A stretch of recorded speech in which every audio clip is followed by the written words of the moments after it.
In this video, I will show you how to create a gallery in WordPress with the free Elementor plugin. First, log into your WordPress dashboard.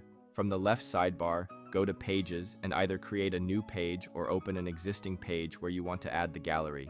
Once the page is open, click Edit with Elementor. After the Elementor editor loads, look for the Image Gallery widget in the widget panel on the left side. Drag and drop the Image Gallery widget onto your page. In the gallery settings, click Add Images and upload new images or select images from your media library.